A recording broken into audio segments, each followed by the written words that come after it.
Close your eyes, take a deep breath in, hold it for a moment, and then let it out slowly.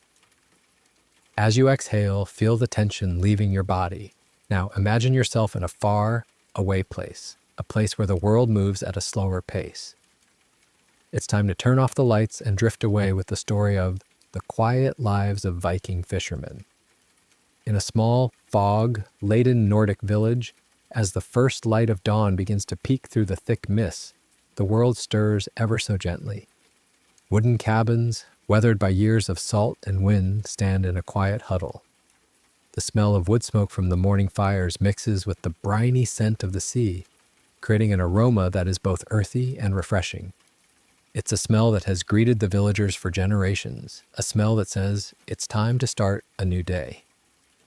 Down by the shore, the Viking fishermen are already at work, moving in a silent rhythm. Their wool tunics, rough against their skin, protect them from the chill of the early morning. The tunics are dyed in muted colors, the browns and grays blending with the fog-filled landscape. Each man approaches his boat, a small wooden vessel that has seen countless voyages. The boats creak softly as they are pushed into the water, the sound almost like a gentle lullaby. The fishermen begin to check their nets, their large, calloused hands moving slowly and methodically. They search for any signs of wear, any holes that need mending. The rough texture of the netting is familiar to them like an old friend. As they work, they tie knots with practiced ease, the sound of the rope sliding through their fingers a soft, repetitive murmur. With the nets in place, the fishermen take up their oars. The oars, made of sturdy wood, groan and creak as they dip into the water. The men row in unison, their movements slow and steady. The water parts before the boats, creating small ripples that spread out and disappear into the fog. The only other sound is the distant lapping of waves against the shore, a sound that seems to go on forever. Out on the open sea, the fog is even thicker. It wraps around the boats like a soft blanket, muffling all sounds. The fishermen rely on their senses, on the feel of the wind and the movement of the water to guide them. They cast their nets, the heavy ropes splashing into the water with a soft plop. Then they wait. In this quiet moment, there is nothing but the gentle rocking of the boats and the slow passage of time. As the morning turns into the afternoon, the fishermen begin to pull in their nets. The catch is not always large, but it is enough. Small fish flop and twist in the nets, their scales glistening in the faint light that filters through the fog. The fishermen sort through the catch, their hands working quickly but carefully. They place the fish in wooden barrels, the sound of the fish hitting the wood a soft thud. When the day's work is done, the fishermen row back to the village. The sun is beginning to set, casting a warm orange glow through the fog. As they approach the shore, they can see the lights from the cabins, small beacons of warmth in the fading light. The smell of cooking food wafts towards them, a mixture of roasted fish and fresh bread. Back in the village, the fishermen gather in one of the cabins. The fire crackles in the hearth, casting a soft, flickering light on the walls. They share the day's catch, the simple food tasting even better after a long day at sea. The conversation is quiet, filled with stories of the sea and the small joys of village life. As the night deepens, the village falls into a peaceful slumber. The only sounds are the soft waves lapping against the shore and the gentle crackling of the dying fires. The fishermen, tired but content, lie down on their straw mattresses. Their wool tunics, still damp from the day's work, provide a comforting weight. And as they close their eyes, they know that tomorrow will be another day of quiet work by the sea, another day to be at peace with the world. The embers in the hearth glow a soft red, like the last lingering warmth of the setting sun. They pulse gently, casting long, slow, moving shadows on the rough wooden walls of the cabin. The fisherman's breathing falls into a steady rhythm, matching the ebb and flow of the waves outside. In the stillness of the night, the fog continues to roll in, a silent, ghostly presence. It creeps over the village, blanketing everything in a soft, white haze. The wooden cabins seem to dissolve into the mist, their outlines becoming faint and dreamlike. The smell of the sea, now stronger in the cool night air, mingles with the faint scent of the dying firewood, creating a heady, soporific aroma. Outside, the boats bob gently in the water, tied securely to the docks. The ropes creak ever so slightly with each movement, a lullaby that has been sung for as long as there have been boats on these shores. The waves, too, have their own song, a soft, continuous murmur as they break against the shore, over and over again, like a never-ending story. The fishermen, lost in the depths of sleep, dream of the sea. They dream of the feel of the oars in their hands, the smooth texture of the wood worn down by years of use. They dream of the sight of fish glistening in the nets, of the taste of fresh, caught herring, salt, cured and smoky. Their dreams are filled with the sounds of the sea, the distant call of seabirds, the splash of a fish jumping, the wind whistling through the rigging of their boats. The moon, hidden behind the thick fog, casts a pale, diffused light over the village. It filters through the windows of the cabins, creating a soft, silvery glow on the sleeping forms within. The village is quiet, peaceful, lost in the embrace of the night. There are no wars to fight, no battles to be won. Just the simple, quiet lives of the Viking fishermen, undisturbed by the chaos of the outside world. As the hours pass, the night deepens. The fog seems to thicken, the waves to grow softer. The embers in the hearth finally fade to black, and the only light comes from the faint glow of the moon. The fishermen sleep on, wrapped in the warmth of their woolen blankets, safe and secure in their beds. And the village, like a small island in a sea of fog, remains still, waiting for the first light of dawn to break through the mist and start a new day of quiet, peaceful fishing. The night holds the village in its gentle grip, and the world seems to have slowed to a standstill. The soft hush of the fog is only interrupted by the most delicate of sounds. A mouse padding across the thatched roof of one of the cabins makes the faintest of scurries, a sound so quiet it's almost like a secret shared between the night and itself. The sea, too, has grown even calmer. The waves now lap at the shore in the gentlest of caresses, as if afraid to wake the slumbering village. The water is like a dark, silken blanket, rippling ever so slightly under the watchful eye of the hidden moon. Every now and then, a single drop of water falls from the eaves of a cabin, a soft plink that echoes the slow passage of time. Inside the cabins, the fishermen shift in their sleep, their straw mattresses rustling softly. The woolen tunics that protected them during the day now serve as a comforting shield against the cool night air. Their faces are relaxed, free of the worries and toils of the day. Some of them mumble incoherently in their dreams, their words lost in the stillness of the room. The wooden beams of the cabins groan ever so slightly, a sound as old as the structures themselves. It's a slow, creaking lullaby that blends with the rhythm of the sea.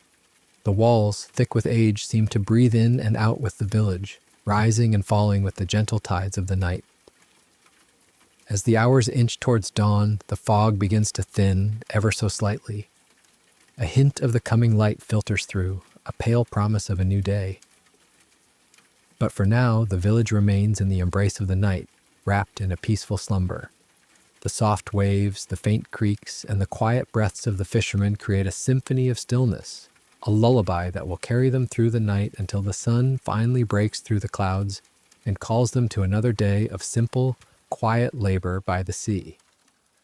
The fog, now growing even more translucent, allows wisps of pre-dawn light to seep in. Like a gentle secret being slowly revealed, the sea, which had been a deep, inky black, begins to take on the faintest shades of gray. The waves, still moving with a slow, deliberate grace, create a soft susurration as they meet the shore, as if they are whispering tales of the night to the sand. The thatched roofs of the cabins catch the first tentative touches of light, their rough textures becoming more defined. Tiny droplets of condensed fog cling to the edges of the thatch, and as the light strengthens ever so slightly, they glisten like diamonds, each one a small world in itself. The wooden walls of the cabins, weathered and wise, start to shed the shadows that had cloaked them all night. Inside, the fishermen stir again, their dreams beginning to fade into the background. Their hands, still calloused from a lifetime of working with nets and oars, twitch slightly. The warmth of the slowly approaching day seeps through the cracks in the cabins, a gentle nudge that rouses them from their slumber. One by one, they open their eyes, greeted by the soft glow of the new day filtering through the small, narrow windows. They sit up slowly, the straw mattresses rustling beneath them. A few stretches, accompanied by soft groans as their muscles wake up, fill the quiet cabins. They reach for their woolen tunics, still slightly damp from the previous day's work, and pull them on. The rough fabric against their skin is a familiar sensation, a comforting reminder of who they are and what they do.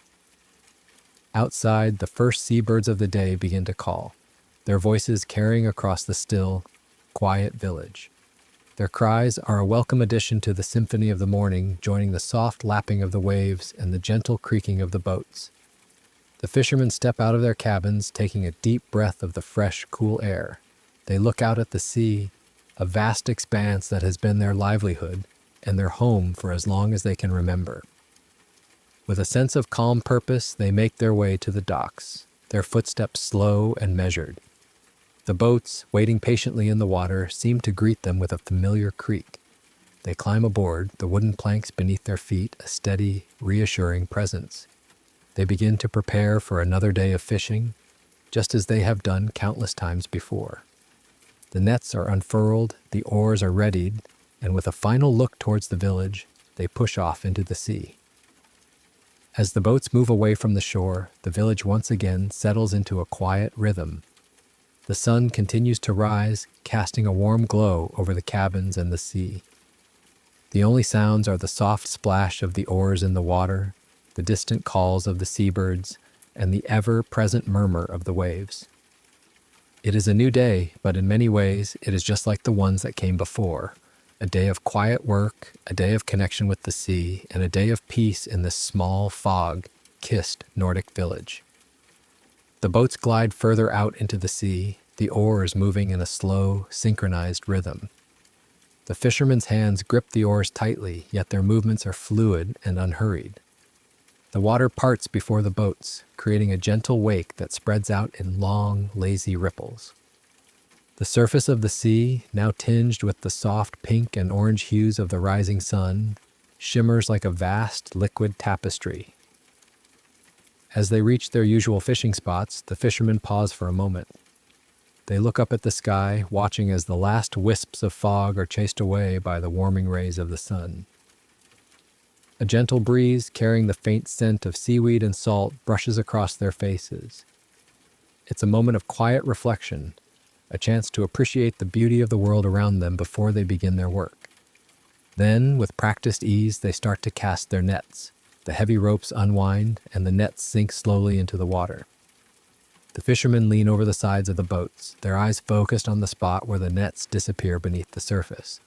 They wait, patient as ever, their minds empty of everything except the task at hand.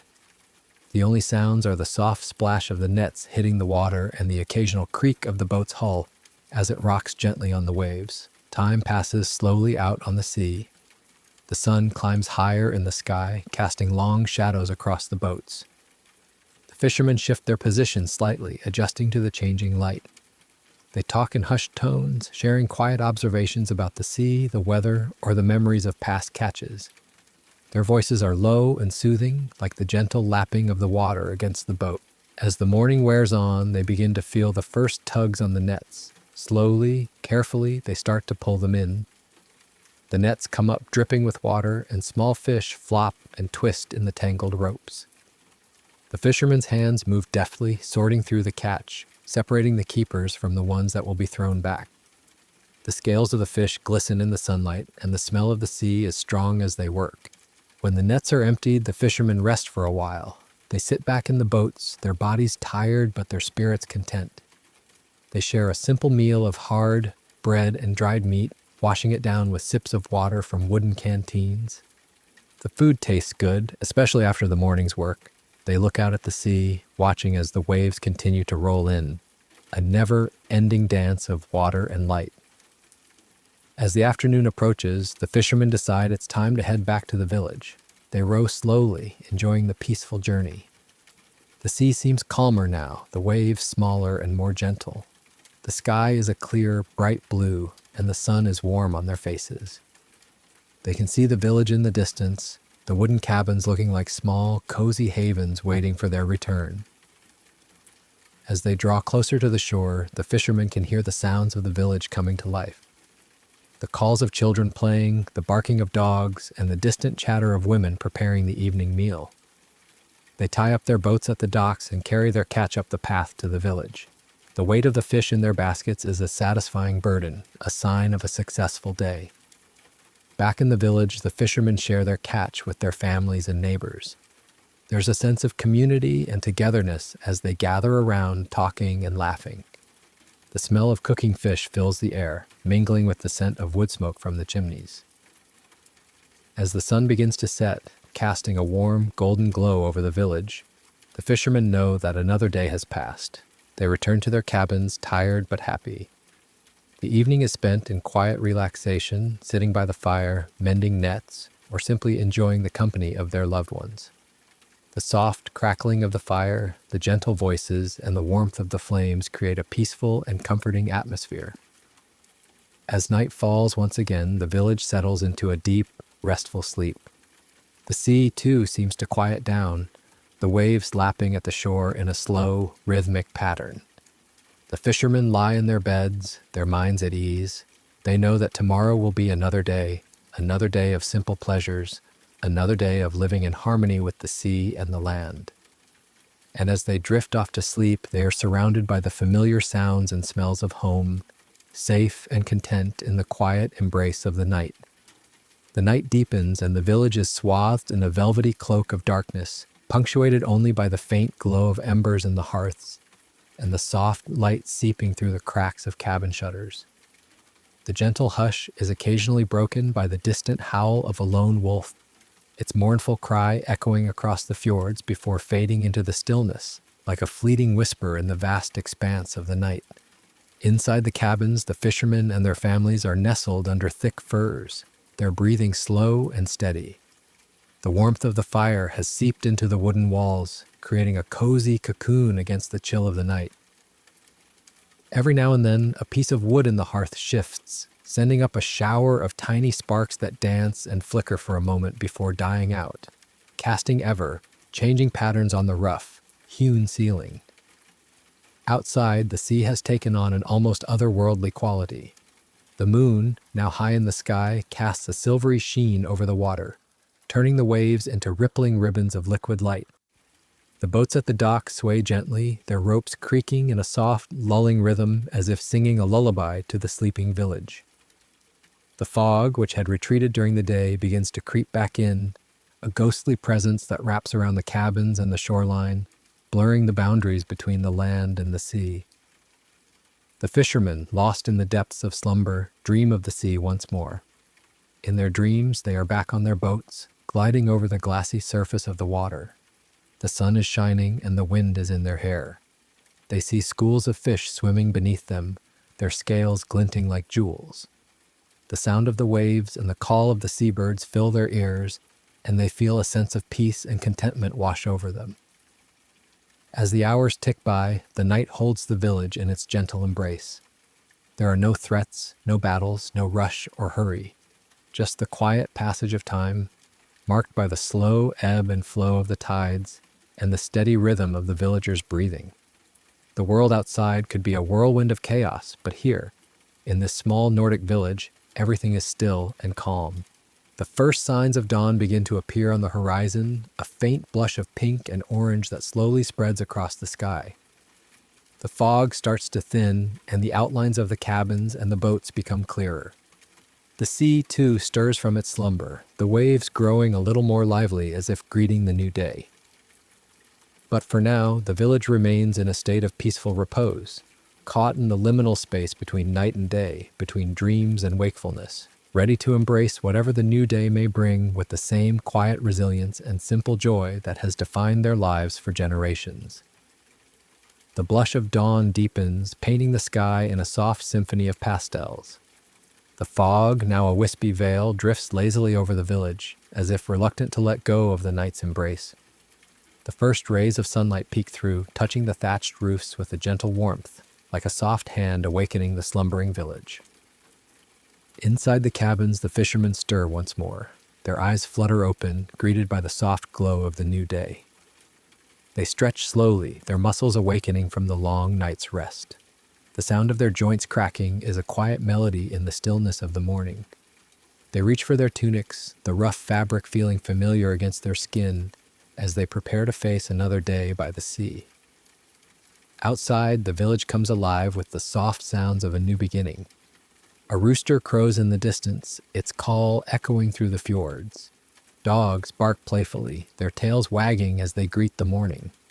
The smell of fresh, baked bread wafts from the cabins, mingling with the ever-present scent of the sea. Women start their day carrying water from the well, their footsteps light on the cobblestone paths. The fishermen make their way to the docks, their steps unhurried. The boats await them, bobbing gently on the water, as if eager to set sail once again. They check the ropes, make sure the nets are in place, and exchange quiet greetings with their fellow fishermen. The wooden planks of the dock creak under their feet, a sound as comforting as an old friend's voice.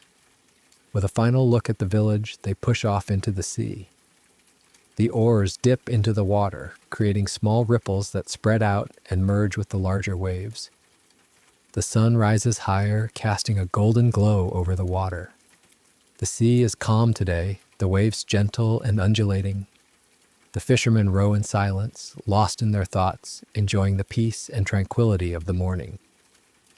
As they reach their fishing grounds, they cast their nets once more.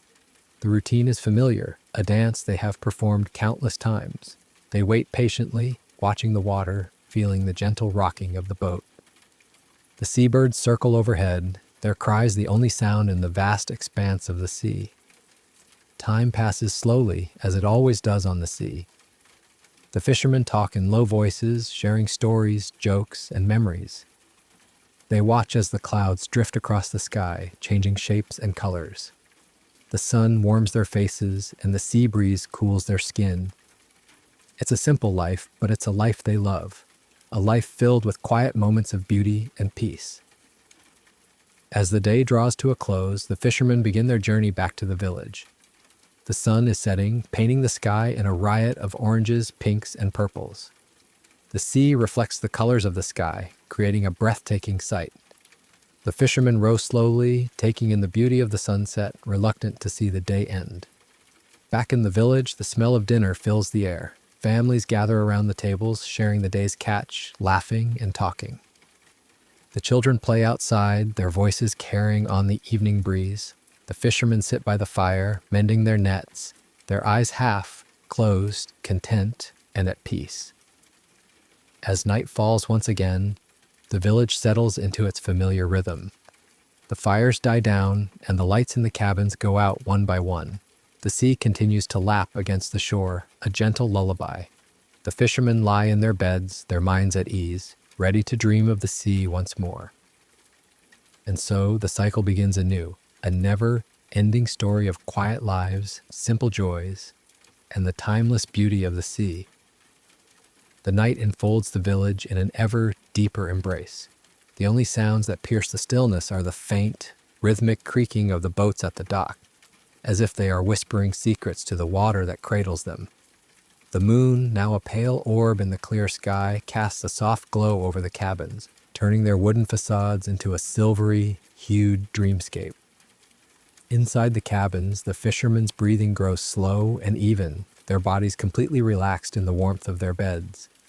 The furs that cover them are soft and heavy, a comforting weight that seems to sink them deeper into slumber.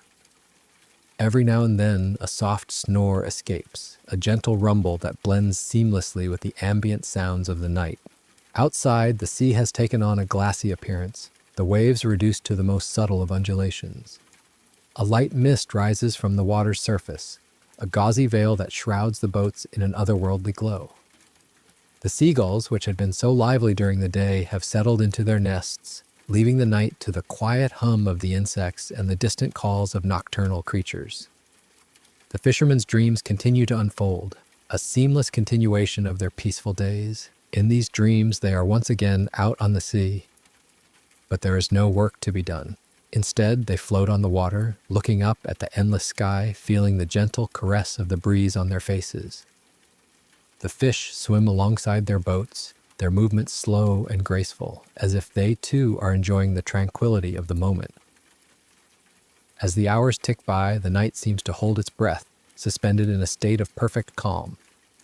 There are no storms brewing on the horizon, no unexpected events to disrupt the village's slumber. The world around the fishermen is in a state of harmonious balance, with every element in its rightful place.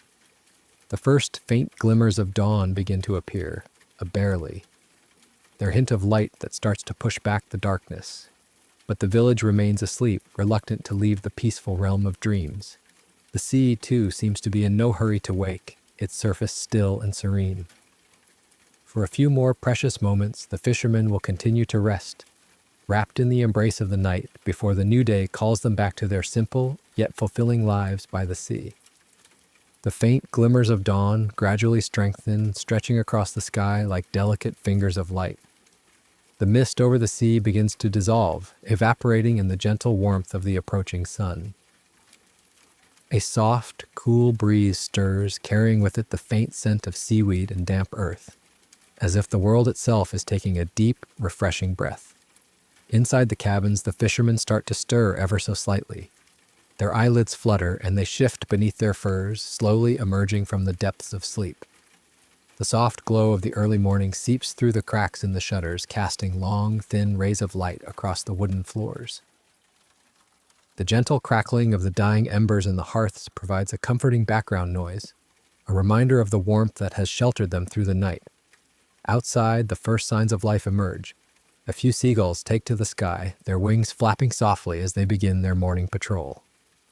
Their cries, though still subdued, break the long silence of the night. The boats at the dock sway a bit more purposefully now, as if sensing the impending activity. The ropes that tie them creak and groan, adjusting to the changing position of the vessels in the water. The fishermen finally open their eyes, greeted by the familiar sight of their simple cabins. They sit up slowly, rubbing the sleep from their eyes, and take a deep breath of the fresh morning air that has found its way inside. The rough texture of their tunics brushes against their skin as they reach for them, a sensation that grounds them in the present moment. One by one, they rise from their beds, their movements unhurried and deliberate, as if they are savoring each step of waking up. As they step outside, they are met with the sight of the sea bathed in the soft, golden light of the rising sun. The water sparkles and shimmers, creating a dazzling display of light and color. The fishermen pause for a moment, taking in the beauty of the morning, their faces relaxed and content. They exchange quiet nods and gentle smiles with their neighbors, a silent greeting that speaks volumes of the close, knit community they share. With a sense of calm determination, they make their way to the docks once again. The wooden planks feel solid and familiar beneath their feet. They check their boats, making sure everything is in order, their hands moving over the ropes and oars with practiced ease. The sound of the waves lapping against the hulls of the boats is a soothing melody, a soundtrack to their daily routine. As they push off into the sea, the oars dip into the water, creating small, circular ripples that spread out and merge with the larger waves. The fishermen row in unison, their strokes slow and steady, propelling the boats forward. The sun continues to rise, casting a warm glow over their faces, and they feel a sense of peace and purpose wash over them. Another day by the sea has begun, filled with the promise of simple pleasures and the quiet beauty of their timeless way of life. The boats move further from the shore, gliding over the glassy surface of the sea. The fishermen's oars rise and fall in a hypnotic rhythm, creating a soft, repetitive splash as they break the water's surface. The air is filled with the faint, briny scent of the ocean, mingling with the warmth of the rising sun. Outside, the sea has taken on a glassy appearance, the waves reduced to the most subtle of undulations. A light mist rises from the water's surface, a gauzy veil that shrouds the boats in an otherworldly glow. The seagulls, which had been so lively during the day, have settled into their nests, leaving the night to the quiet hum of the insects and the distant calls of nocturnal creatures. The fishermen's dreams continue to unfold, a seamless continuation of their peaceful days. In these dreams, they are once again out on the sea, but there is no work to be done. Instead, they float on the water, looking up at the endless sky, feeling the gentle caress of the breeze on their faces. The fish swim alongside their boats, their movements slow and graceful, as if they too are enjoying the tranquility of the moment. As the hours tick by, the night seems to hold its breath, suspended in a state of perfect calm. There are no storms brewing on the horizon, no unexpected events to disrupt the village's slumber. The world around the fishermen is in a state of harmonious balance, with every element in its rightful place. The first faint glimmers of dawn begin to appear, barely. They're a hint of light that starts to push back the darkness. But the village remains asleep, reluctant to leave the peaceful realm of dreams. The sea, too, seems to be in no hurry to wake, its surface still and serene. For a few more precious moments, the fishermen will continue to rest, wrapped in the embrace of the night before the new day calls them back to their simple yet fulfilling lives by the sea. The faint glimmers of dawn gradually strengthen, stretching across the sky like delicate fingers of light. The mist over the sea begins to dissolve, evaporating in the gentle warmth of the approaching sun. A soft, cool breeze stirs, carrying with it the faint scent of seaweed and damp earth, as if the world itself is taking a deep, refreshing breath. Inside the cabins, the fishermen start to stir ever so slightly. Their eyelids flutter, and they shift beneath their furs, slowly emerging from the depths of sleep. The soft glow of the early morning seeps through the cracks in the shutters, casting long, thin rays of light across the wooden floors. The gentle crackling of the dying embers in the hearths provides a comforting background noise, a reminder of the warmth that has sheltered them through the night. Outside, the first signs of life emerge. A few seagulls take to the sky, their wings flapping softly as they begin their morning patrol. Their cries, though still subdued, break the long silence of the night. The boats at the dock sway a bit more purposefully now, as if sensing the impending activity. The ropes that tie them creak and groan, adjusting to the changing position of the vessels in the water. The fishermen finally open their eyes, greeted by the familiar sight of their simple cabins. They sit up slowly, rubbing the sleep from their eyes, and take a deep breath of the fresh morning air that has found its way inside. The rough texture of their tunics brushes against their skin as they reach for them, a sensation that grounds them in the present moment. One by one, they rise from their beds, their movements unhurried and deliberate, as if they are savoring each step of waking up. As they step outside, they are met with the sight of the sea bathed in the soft, golden light of the rising sun. The water sparkles and shimmers, creating a dazzling display of light and color. The fishermen pause for a moment, taking in the beauty of the morning, their faces relaxed and content. They exchange quiet nods and gentle smiles with their neighbors, a silent greeting that speaks volumes of the close, knit community they share. With a sense of calm determination, they make their way to the docks once again. The wooden planks feel solid and familiar beneath their feet. They check their boats, making sure everything is in order, their hands moving over the ropes and oars with practiced ease. The sound of the waves lapping against the hulls of the boats is a soothing melody, a soundtrack to their daily routine. As they push off into the sea, the oars dip into the water, creating small, circular ripples that spread out and merge with the larger waves. The fishermen row in unison, their strokes slow and steady, propelling the boats forward. The sun continues to rise, casting a warm glow over their faces, and they feel a sense of peace and purpose wash over them. Another day by the sea has begun, filled with the promise of simple pleasures and the quiet beauty of their timeless way of life. The boats move further from the shore, gliding over the glassy surface of the sea. The fishermen's oars rise and fall in a hypnotic rhythm, creating a soft, repetitive splash as they break the water's surface. The air is filled with the faint, briny scent of the ocean, mingling with the warmth of the rising sun. As they reach their fishing grounds, the fishermen drop anchor. The boats come to a gentle halt, swaying slightly with the movement of the waves. One by one, they reach for their nets, the rough, thick ropes sliding through their calloused hands. The nets, heavy with the promise of a catch, are slowly lowered into the water, disappearing beneath the surface with a muted plop. Time seems to stretch and slow. The fishermen sit in silence, their eyes focused on the spot where the nets have vanished. The only sounds are the gentle lapping of the water against the sides of the boats and the distant calls of seabirds overhead. A few clouds drift lazily across the sky, casting fleeting shadows on the water below. Every so often, a fisherman will reach for a flask of water, taking a slow sip and wiping his mouth with the back of his hand. Then he'll settle back into his seat, his gaze returning to the sea. There's no need for conversation. The quiet companionship of their shared task is enough. As the morning wears on, the fishermen begin to feel the first faint tugs on the nets. Slowly, carefully, they start to pull them in. The ropes strain and creak under the weight, and the fishermen's muscles tense with effort. Bit by bit, the nets emerge from the water, glistening in the sunlight and filled with wriggling fish. The fishermen work methodically, sorting through the catch. The smaller fish are gently tossed back into the sea, while the larger ones are placed in wooden barrels filled with seawater. The fish flop and twist, their scales reflecting the sunlight in a dazzling display.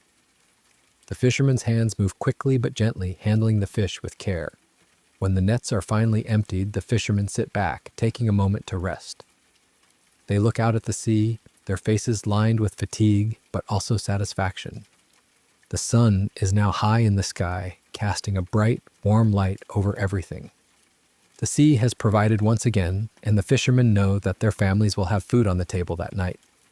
With a sigh, they begin to prepare for the journey back to the village. The oars are once again dipped into the water, and the boats turn towards the shore. As they row, the fishermen's minds start to wander, thinking of the simple pleasures that await them at home: a warm meal, the comfort of their beds, and the company of their loved ones. The village comes into view, the wooden cabins looking small and cozy against the backdrop of the sea. The fishermen's hearts fill with a sense of warmth and belonging. Another day of work is done, and they are ready to return to the quiet, peaceful life that they cherish. As the boats draw nearer to the village, the fishermen can hear the familiar sounds of daily life. The laughter of children playing near the shore, the shouts of women calling out to one another as they go about their chores, and the barking of dogs all blend together in a comforting symphony. The smell of cooking fires wafts towards them, a mixture of roasting fish and the earthy scent of burning wood, promising a hearty meal after a long day at sea. When they reach the docks, the fishermen tie up their boats with practiced hands. They lift the heavy barrels of fish, the weight of them a satisfying burden, and carry them up the path to the village. Their neighbors greet them with nods and smiles, eager to see the day's catch. There is a sense of community and shared purpose as they all come together. The fishermen's families rush to meet them, their faces beaming with pride and relief. The children help carry the smaller items, chattering excitedly about their day. Inside the cabins, the women have already started to prepare the evening meal. The fish are cleaned and seasoned, ready to be cooked over the crackling fires. The fishermen wash the salt and seaweed from their hands and faces, enjoying the simple pleasure of fresh water on their skin. As the sun begins to set, casting long shadows over the village, everyone gathers around the tables. The food is served and the conversation flows easily. Stories are shared, both new and old, and laughter fills the air. The fishermen talk about their day at sea, the sights they saw, and the challenges they overcame. The children listen intently, their eyes wide with wonder. After the meal, the village slowly quiets down. The children are tucked into their beds, their eyelids heavy with sleep. The fishermen sit by the fire, mending their nets or simply relaxing. The soft glow of the flames dances on the walls, creating a warm and inviting atmosphere.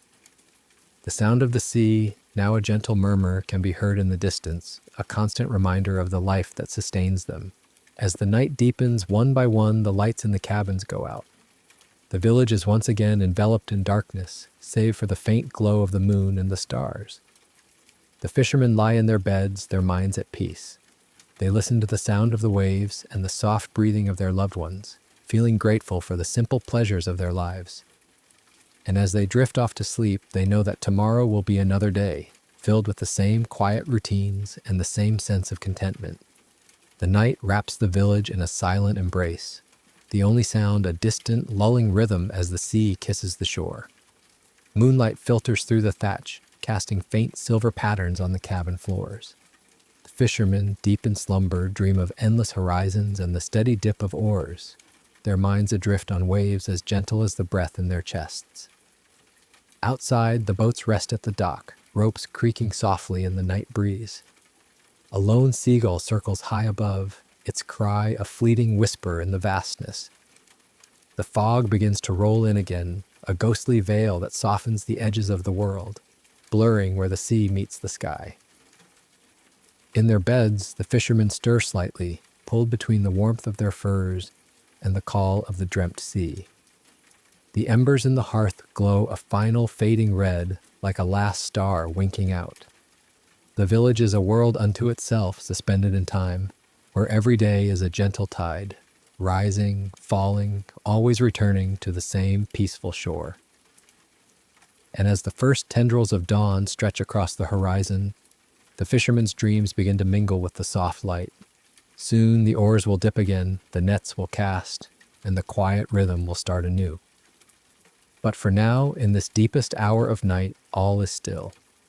The sea breathes, the village sleeps, and the world turns slowly, wrapped in the quietest of slumbers. The first thread of dawn weaves through the fog, turning the sea from ink to a soft, misted gray. The village stirs in its sleep, thatched roofs dripping with dew like quiet tears. A single rooster crows from the edge of the settlement, its call muted by the heavy air, but enough to set a dog to yipping in the distance. The fishermen shift beneath their furs, their hands twitching as if still mending nets. The scent of salt water is stronger now, carried on a breeze that whispers through the cracks of the cabins. Outside, the boats bob more insistently, as if eager to meet the day's tide. The fog begins to thin, revealing the outline of the fjord's dark cliffs, their tops dusted with the first pale gold of sunrise. Deep in their slumber, the fishermen dream of the sea's embrace, how it holds their boats like a mother's hand, how the weight of a full net pulls steady against the hull. They dream of the moment when a fish breaks the surface, its scales flashing like coins in the sun. These dreams are not of conquest or glory, but of the simple satisfaction of a day's work well done, of hands that know the sea as intimately as their own skin. The breeze grows stronger, shaking the last of the fog from the trees. A seagull lands on a cabin roof, its claws scraping the thatch. Inside, a fisherman opens his eyes, stares at the rafters for a long moment, then pushes himself up. The straw mattress rustles beneath him, a sound as familiar as the sea's murmur. He pulls on his tunic, its rough wool already warming from the night's heat, and steps outside. The air is cool and fresh, filled with the promise of a new day. The sea stretches out before him, calm and vast, ready to receive the boats once more. He takes a deep breath, lets it out slow, and begins to walk toward the dock. The other fishermen will follow soon, each in their own time, drawn by the same quiet calling. And as the sun rises over the cliffs, painting the water in ribbons of gold, the village wakes to another day of quiet labor, another day held gently in the sea's embrace. The fisherman's boots thud softly on the dew, dampened path to the dock, each step a deliberate punctuation in the morning silence. He stops to run a hand along the gnarled trunk of an ancient oak, its moss-covered bark cool and rough beneath his palm. A few paces ahead, the first rays of sunlight spill over the fjord's lip, turning the sea's surface into a field of shimmering diamonds. At the water's edge, he kneels to check the knots on his boat's mooring rope. The hemp is slick with mist, but the knots hold firm, testaments to decades of practice. He glances up as another fisherman approaches, a silent nod passing between them. Together they push the boat into the shallows, the wood groaning as it meets the water. The chill of the sea seeps through the soles of their boots, a familiar jolt that wakes the last dregs of sleep. They climb aboard, the boat rocking gently. The fisherman takes up his oar, its handle worn smooth by generations of hands. He dips it into the water, the blade slicing through the surface with a soft splash. As they row, the oars move in perfect sync, creating a slow, rhythmic melody that blends with the sea's whispers. Behind them, the village grows smaller, its cabins nothing more than smudges of wood and thatch against the green, covered cliffs. Out on the open water, the sun climbs higher, burning off the last of the fog. The fisherman scans the horizon, looking for the telltale ripples of a school of fish. His eyes are sharp, trained by years on the sea to spot the subtlest movements. Beside him, his companion baits a hook with a piece of dried squid, the smell of salt and brine filling the air. They work in silence, each lost in the meditative rhythm of their tasks. The morning passes slowly, marked only by the dip of oars, the cast of nets, and the occasional grunt as they haul in a catch. The fish flop in the bottom of the boat, their scales glinting in the sun. The fisherman reaches down to unhook one, his fingers gentle on its slippery skin. He studies it for a moment, the curve of its gills, the pattern of its scales, before placing it carefully in the hold. As noon approaches, they eat a simple lunch of hard bread and cheese, washing it down with sips of water from a wooden canteen. They sit back, letting the boat drift with the current. The sea is calm today, the waves no more than gentle swells. In the distance, a pod of dolphins leaps from the water, their sleek bodies arcing through the air before splashing back down. The fisherman watches them go, a faint smile on his lips. In the quiet of the afternoon, they mend their nets, their fingers moving deftly to tie off frayed threads. The sun is warm on their faces, and the sound of the sea is a constant, soothing presence. There is no need for conversation. Their shared silence is a language of its own, born from years of working side by side on the water. The sun is low in the sky, painting the sea in hues of orange and pink. The fisherman rows, his muscles tired but his heart at peace. He thinks of the warm fire waiting for him in his cabin, of the smell of his wife's cooking, of the sound of his children's laughter. The village comes into view, its cabins glowing in the evening light. The fishermen tie up their boat and shoulder their catch, walking slowly up the path. The air is filled with the smell of cooking fires and the distant sound of children playing. As they reach their cabins, their families come out to greet them, taking the fish and ushering them inside. Later, as the moon rises over the sea, the fisherman sits by the fire, mending a tear in his tunic. The flames crackle softly, and the sound of his wife and children sleeping in the next room is a comfort. He looks out the window at the sea, now a dark expanse under the moonlight, and feels a deep sense of contentment. Tomorrow he will go out on the sea again, and the cycle will continue. But for now, he is home, safe and warm, surrounded by the quiet love of his family. And as the night deepens, the fisherman lays down to sleep, lulled by the gentle rhythm of the sea outside his window. His dreams are of calm waters and bountiful catches, of the sun on his face and the wind in his hair. He sleeps deeply, knowing that in the morning the sea will be waiting for him, ready to embrace him once more in its quiet, timeless embrace. The night settles over the village like a hand stitching darkness to the horizon. The fisherman's cabin is a haven of warmth, the fire reduced to embers that pulse a soft red, casting shadows on the carved beams overhead. His children breathe evenly in their cot, their faces smooth as the sea at dawn, and his wife lies beside him, her hand resting lightly on his chest. Outside, the tide creeps in, its gentle lap against the shore, a lullaby older than the village itself. He lies awake for a moment, listening to the world's quiet. The thatch rustles as a night breeze passes through, and somewhere in the distance, a seal barks once, then falls silent. His mind drifts to the day's catch, the way a herring's scales had flashed blue in the sun, the weight of the net as it came over the gunwale, the laughter of his companion when a particularly feisty cod had splashed them both. These are the memories that tuck him in, as familiar as the woolen blanket over his legs. As sleep takes him, he dreams not of storms or monsters, but of the sea on a glassy morning. He is rowing without effort, the oars moving through water as thick as honey. Schools of fish swim beneath the boat, their bodies forming patterns like the runes on an ancient stone. He reaches out to touch one, and its scales feel like cool silk against his palm. The sky is a deep, endless blue, and the only sound is the soft dip of his oars and the beating of his heart, slow and steady as the tides. In the darkest hour before dawn, the village is a collection of silent shapes. The boats at the dock are black silhouettes against the silvered sea, their ropes creaking in the light wind. A lone fox pads through the village, its tail brushing a doorstep, and a cat stirs from its spot by a cold hearth. stretching before settling back to sleep.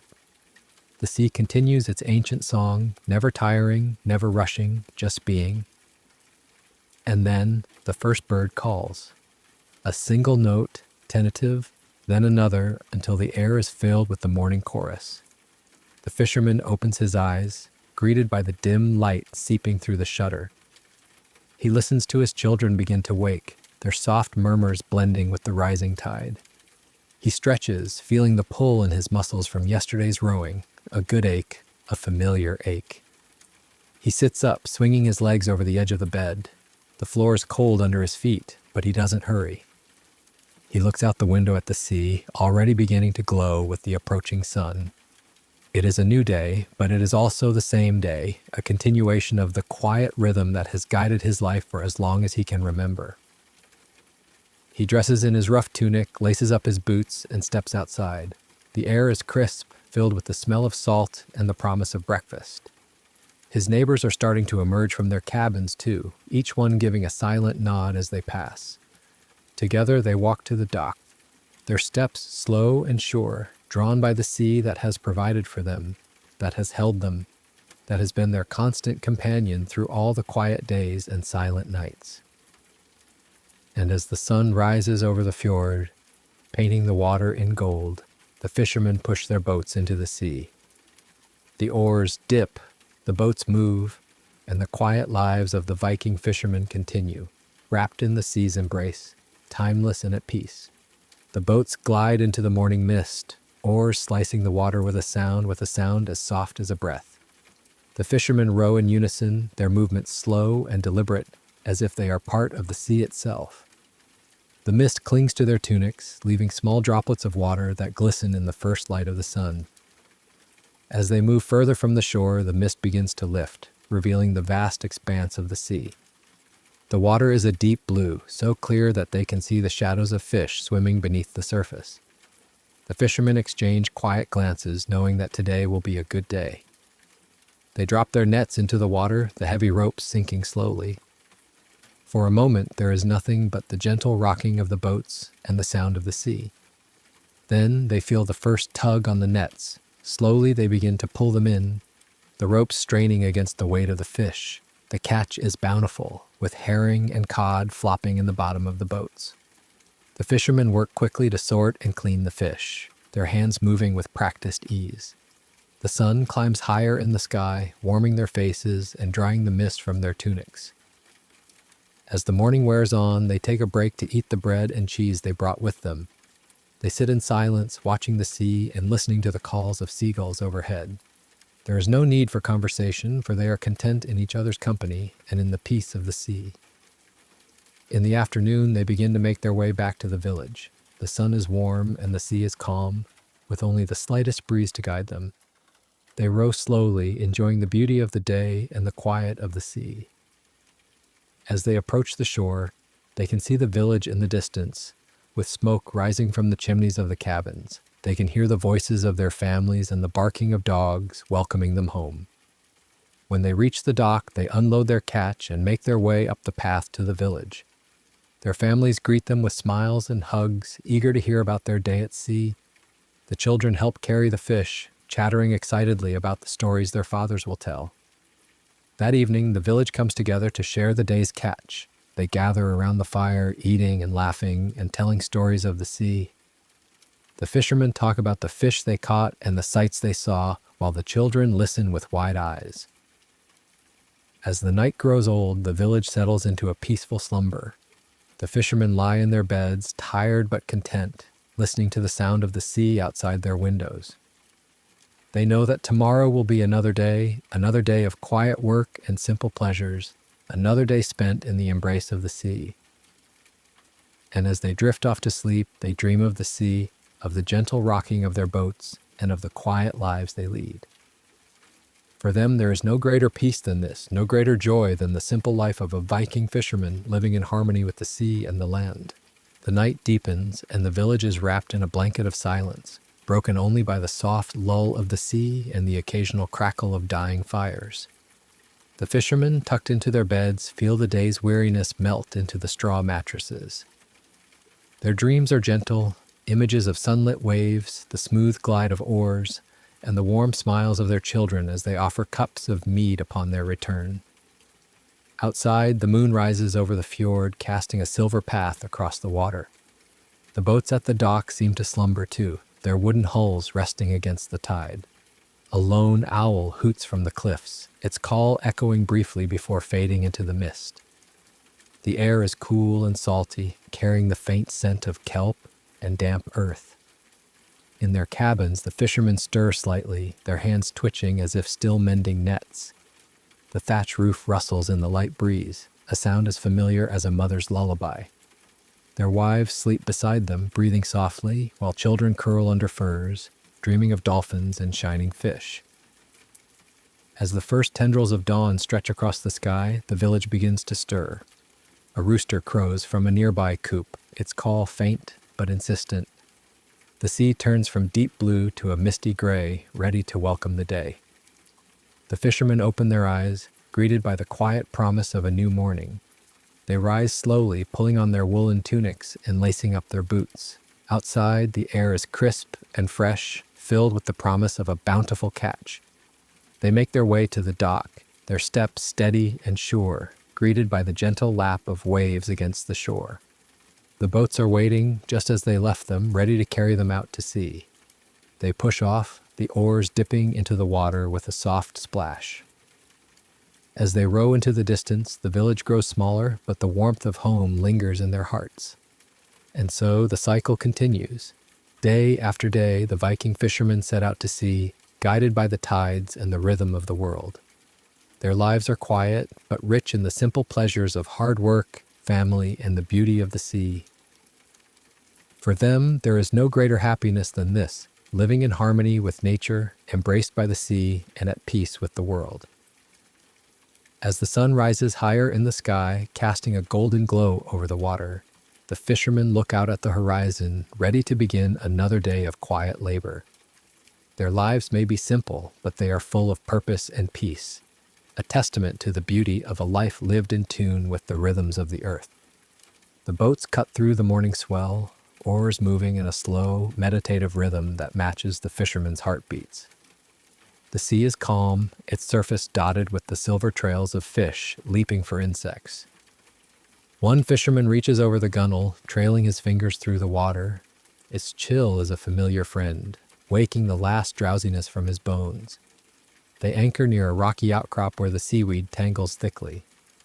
As the nets sink, the men sit back, watching seabirds wheel overhead in lazy circles.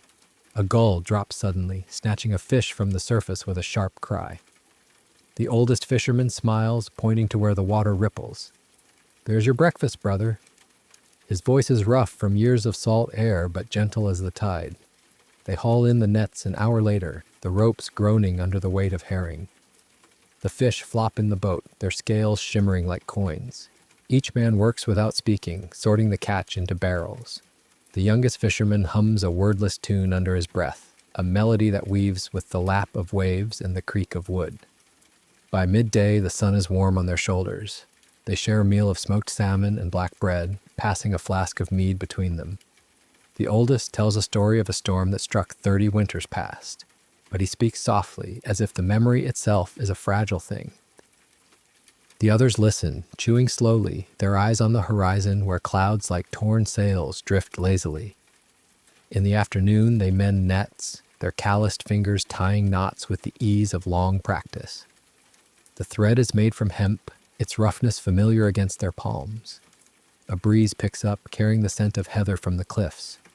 One man stops to scratch behind his ear, then returns to his work, lost in the rhythm of loop and pull, loop and pull.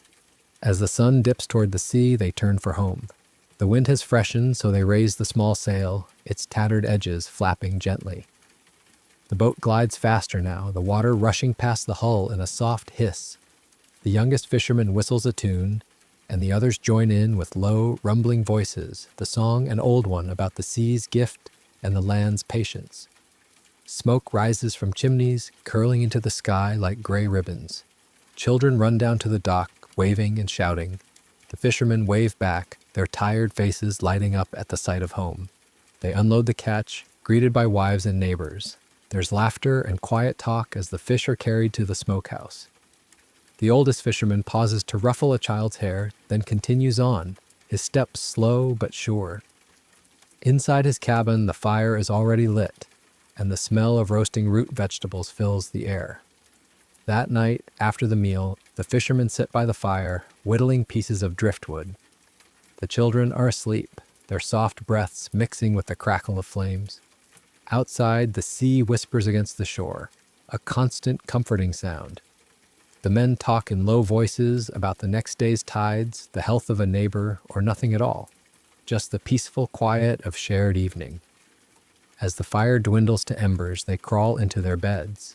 The fisherman lies back, feeling the straw mattress mold to his body. Through the window, he sees the moon riding high over the sea, its light turning the waves to silver. The last thing he hears before sleep takes him is the gentle lap of water against the dock, a lullaby as old as time, calling him to rest until the dawn brings another day of quiet work, another day held in the sea's patient embrace. The embers in the hearth pulse a final, fading red, like the last glow of a spent star. The fisherman's eyes grow heavy, lulled by the sea's distant murmur. His hand rests on the carved wooden chest at the foot of his bed, a gift from his father, filled with tools and a worn leather pouch of runestones. Outside, the tide shifts, its gentle pull on the boats, a whooshing, silent rhythm that matches the slow beat of his heart. In the darkest hour before dawn, a fox pads past the cabin, its fur brushing against the door. The fisherman stirs in his sleep, dreaming of a sunken boat he'd found as a boy, its timbers wrapped in green kelp, a single bronze brooch glinting in the sand. He reaches for it in his dream, but the sea pulls it from his grasp, leaving only the taste of salt on his lips. The first light seeps through the shutter's cracks, painting stripes on the earthen floor. A gull cries from the roof, its call sharp and insistent. The fisherman opens his eyes to the sight of smoke curling from the neighbor's chimney, a thin gray line against the pale sky. He sits up, rubbing the sleep from his eyes, and listens to his wife stoking the fire in the hearth. "Ealdorman," she says softly, handing him a clay cup of warm mead. The drink is sweet and spiced, chasing the night's chill from his bones. He sips slowly, watching the flames dance on the wall before pulling on his tunic, still damp from yesterday's mist, but warm from the fire's heat. Outside, the air is thick with fog, the sea invisible beyond the dock. The other fishermen appear like ghosts through the mist, their boots squelching in the dew. Soaked grass. No words are spoken as they unmoor the boats. Their silence is a language of its own, forged in decades of dawn departures. The oars dip into the water, creating ripples that vanish almost instantly in the dense fog. They row blind, trusting the current and the memory of the sea floor. The oldest fisherman hums a low tune, his voice a vibration in the mist. The younger ones follow his lead, their voices blending into a chorus that seems to part the fog. For a moment, the sun breaks through, casting the men in golden light, their shadows long on the water, like giants striding across the sea. As the fog lifts, they find themselves near a cluster of islands. Seals lounge on the rocks, their dark eyes watching the boats. The youngest fisherman tosses a scrap of fish, and a seal catches it in its mouth, barking in thanks. The men laugh quietly, the sound carried away by the breeze. They spend the day drifting between the islands, casting nets in the shallows. The catch is small, but enough. Cod and ling, their flesh white as snow. They eat cold bread and cheese for lunch, sitting in the sun, watching the seals play. The oldest tells a story of a mermaid who once guided his boat through a storm, her song as sweet as honey. The younger men listen, smiling at the old tale, but there's a glint in their eyes that says, they half believe it. As evening falls, they head home, the sky ablaze with sunset. The sea is calm, the boats moving smoothly. The youngest fisherman whistles a new tune, one he'd heard from a trader last month. The others pick it up, adding their own verses about the sea and the sky and the quiet life they lead. The village welcomes them with warm fires and the smell of roasting fish. Children run to meet the boats, carrying baskets for the catch. The fisherman's wife greets him with a kiss, taking the basket from his hands. Inside the cabin, the table is set with root vegetables and fresh bread. They eat together, talking softly about the day, of seals and islands, of mermaids and old songs. Later, as the moon rises, the fisherman sits by the fire, sharpening his knife. His wife spins wool, the spindle clicking rhythmically. The children sleep soundly, their dreams filled with fish and seals and the sea's gentle song. The fisherman looks out the window at the moonlit sea, feeling the day's weariness settle into his bones. He lays down to sleep, his head resting on a pillow of soft wool. The last thing he hears is the sea's murmur, louder now with the rising tide. It's a sound that has lulled him to sleep since he was a boy, a sound that promises peace and rest. And as he drifts off, he knows that tomorrow will be another day of quiet work, another day on the sea, another day in the life of a Viking fisherman wrapped in the sea's eternal embrace. The moon hangs low over the fjord, its light turning the waves into a patchwork of silver and shadow. The fisherman lies awake, listening to the tide creep closer to the shore, its gentle lapping growing louder as the night deepens. Beside him, his wife shifts in her sleep, murmuring a wordless melody that blends with the sea's rhythm. He rises quietly, careful not to wake the children, and pads to the window. The village is a collection of dark shapes, the only light a faint glow from the smithy's forge, where a late, working craftsman hammers iron. The air is cold, but he welcomes the chill on his face, closing his eyes to breathe in the scent of pine and salt. Outside, the boats tug at their moorings, ropes creaking in the night wind. He walks to the dock, bare feet silent on the damp wood. A seal surfaces nearby, its head bobbing as it regards him with dark, curious eyes. He whispers a greeting in the old tongue, and the creature dives, leaving a ring of ripples that catch the moonlight. Sitting on the dock's edge, he dips his toes into the water. It's colder than he expects, but he doesn't pull back. Instead, he lets the sea's chill ground him, remembering how as a child his father had taught him to read the tides by the feel of the water on his skin. The sea is a living thing, his father had said, and she tells her secrets to those who listen. He listens now, to the water's soft sigh as it meets the shore, to the wind in the pine trees behind the village, to the distant howl of a wolf. These are the sounds of his life, as familiar as his own name. They wrap around him like a cloak, comforting in their constancy. After a time, he returns to his cabin. The fire has died to ash, but the air is still warm from the day's heat. He crawls back into bed, and his wife stirs, reaching for him. He takes her hand, and she settles back to sleep, her fingers resting lightly on his. As dawn approaches, the sky turns from inky black to a deep indigo. The first birds begin to sing, their voices hesitant at first, then growing louder. The fisherman's eyes grow heavy again, lulled by the rising chorus. He dreams of sailing to distant lands, of seeing mountains taller than the sky and forests thicker than fog. But in his dream, he always returns to this village, to these boats, to this sea. For no matter how far he wanders, the pull of home is stronger than any current. When he wakes, the sun is peeking over the cliffs, casting a warm glow on the water. His wife is already up, tending to the fire, and the children are laughing outside. He stretches, feeling the stiffness leave his muscles, and pulls on his tunic. Outside, the other fishermen are gathering at the dock, their faces tired but ready. They nod to him, and he nods back. No words are needed. Their shared silence says everything. They push the boats into the sea, the oars dipping into the water with a familiar splash. As they row away from the village, the fisherman looks back, seeing his family waving from the shore. He waves back, then turns to face the sea, ready for another day of quiet work, another day in the embrace of the ocean that has given him everything. And as the sun rises higher, painting the world in gold, the fishermen disappear into the distance, their boats small specks on the vast blue sea. Their lives may be simple, but they are rich in the things that matter most: family, community, and the timeless peace of the sea. For them, this is enough. This is home. The boats drift further from the shore, the oars now moving through water warmed by the rising sun. A school of porpoises surfaces nearby, their sleek bodies arcing through the waves in a playful dance.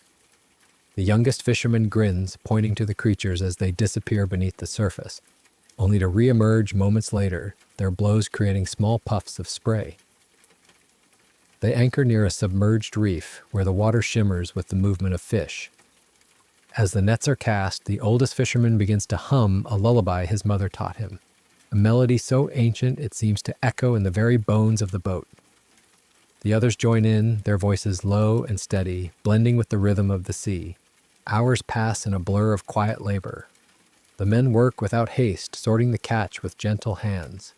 A cod flops onto the deck, its gills flaring, and the oldest fisherman murmurs a word of thanks before placing it in the barrel. To him, every fish is a gift from the sea, a reminder of the world's generosity. As midday approaches, they pull the boats together and share a meal of dried fruit and hard cheese. The sun is hot now, and they take turns shading each other from its rays with a tattered sail. The youngest tells a story of a giant squid he claims to have seen the previous summer, his hands moving wildly as he describes its tentacles reaching for the boat. The others listen with amused smiles, shaking their heads at his exaggerations, but secretly hoping they might catch a glimpse of such a wonder themselves. In the afternoon, they set sail for home, the wind at their backs. The boats glide smoothly over the water, the sails billowing in the breeze. The fisherman leans over the side, trailing his hand in the water, feeling the current slip through his fingers. He closes his eyes, letting the sun warm his face, the sound of the wind in the sails and the water against the hull creating a soothing symphony. As the village comes into view, they see a group of traders has arrived, their colorful boats tied up at the far end of the dock. The children are gathered around, marveling at the strange goods the traders have brought. Brightly dyed fabrics, polished stones, and exotic spices that fill the air with unfamiliar scents. The fishermen tie up their boats and make their way to the village, their barrels of fish heavy on their shoulders. The traders greet them with warm smiles, offering to trade a length of silk for a dozen cod. The oldest fisherman declines, preferring to keep the catch for his family, but the younger ones haggle good, naturedly eager to bring home a trinket for their wives. That evening, the village is alive with activity. The traders share stories of distant lands, their tales of dragons and gold captivating young and old alike. The fishermen sit by the fire, listening intently, but there is a quiet pride in their eyes. For while the traders may see strange sights, the fishermen know the sea like the back of their hands, and that is a knowledge no amount of gold can buy. As the night grows late, the traders retire to their boats, and the village settles back into its usual quiet. The fisherman lies in bed, listening to his wife's gentle breathing and the distant murmur of the sea. He thinks of the day's catch, the porpoises' dance, the traders' stories, and feels a deep sense of contentment. Tomorrow, the traders will leave, and life will return to normal. The boats will set sail, the nets will be cast, and the sea will continue to provide. It is a simple life, a quiet life, but it is his life, and he would not have it any other way. And as sleep takes him, he dreams of the sea once more. But this time he is not alone. He is sailing with his father, who smiles at him and says, "Well done, my son." The fisherman wakes with a smile on his face, ready to face another day, another adventure, another quiet life by the sea. The first light of dawn filters through the trader's colorful sails, casting a patchwork of reds and blues across the dock. The fisherman steps outside, greeted by the scent of foreign spices lingering in the air, cinnamon and nutmeg sharp against the familiar tang of salt water. A trader is already up, oiling the hinges of his boat, his movements precise like a man always ready to depart. "Fair winds," the fisherman says, nodding toward the sea. The trader looks up, his face lined from years under foreign suns, and returns the greeting with a half-smile.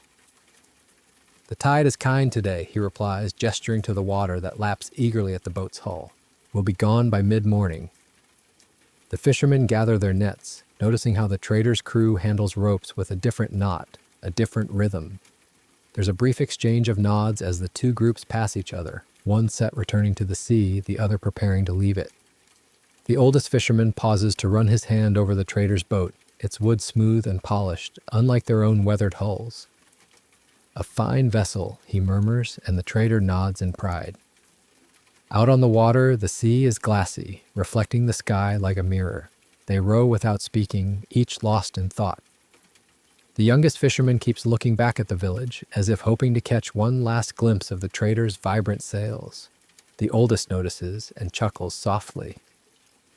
Foreign lands are like a siren's song, he says, but the sea always calls you home. They drop their nets in a new spot today where the water is deeper and darker. For a long while, there's no tug, no sign of fish. The youngest grows restless, fidgeting with the oar. The oldest lays a hand on his shoulder. Patience, lad. The sea gives when she's ready. Just as the sun reaches its peak, the nets jerk violently. The men lean back, straining to pull them in. This time it's not just fish. There's a tangle of something else, something that glints in the sun.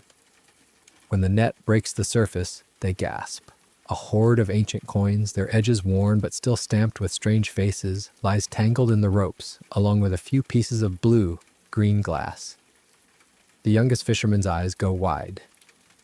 "Treasure," he whispers, as if afraid to scare it away. The oldest shakes his head, picking up a coin. "Not treasure," he says softly, "but a memory. Someone lost this long ago." He holds the coin to the light, tracing the unfamiliar symbols. Maybe a trader like yesterday's, maybe a warrior. Who knows what stories these coins could tell?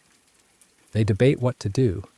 The youngest wants to take them to the village, show everyone. The oldest frowns. "The sea gave us these," he says, "but maybe she wants them back." He looks out at the water, which has gone strangely calm. "We fish for food, not gold. Let's put them back where we found them." The youngest protests, but the others nod in agreement. One by one, they drop the coins and glass back into the sea, watching as they sink into the dark depths. The oldest fisherman mutters a quiet prayer, thanking the sea for the reminder of its mysteries. As they row home, the mood is different. They don't talk about the coins, but each man feels them still, heavy in their minds, not their hands. The village comes into view, the trader's boat's already gone, leaving only a faint scent of spices in the air. That evening, the fisherman sits by the fire, telling his children about the coins. "They were like little sons under the water," he says, "but we gave them back to the sea. She keeps her secrets for a reason."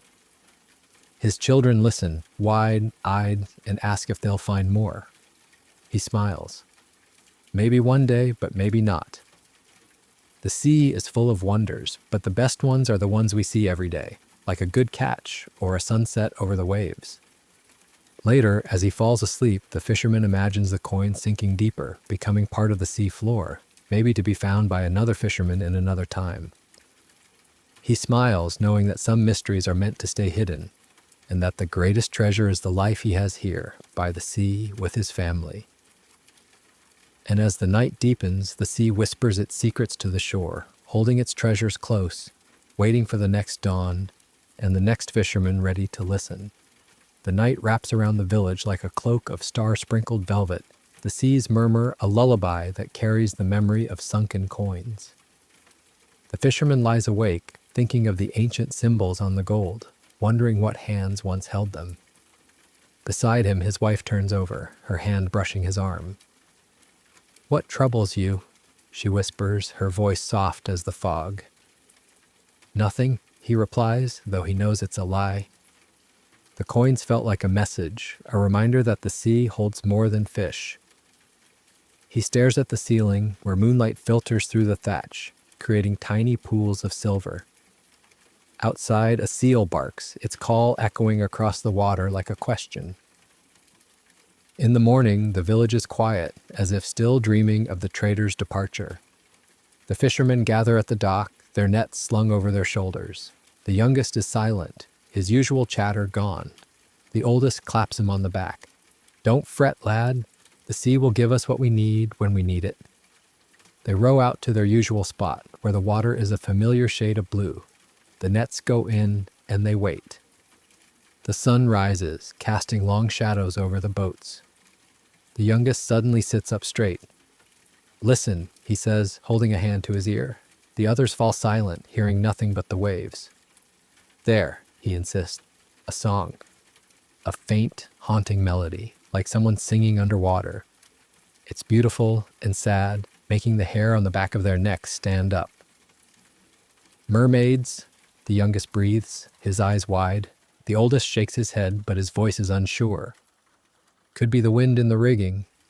But the song grows clearer, a woman's voice weaving in and out of the waves. They follow the sound, rowing toward a hidden cove they've never explored.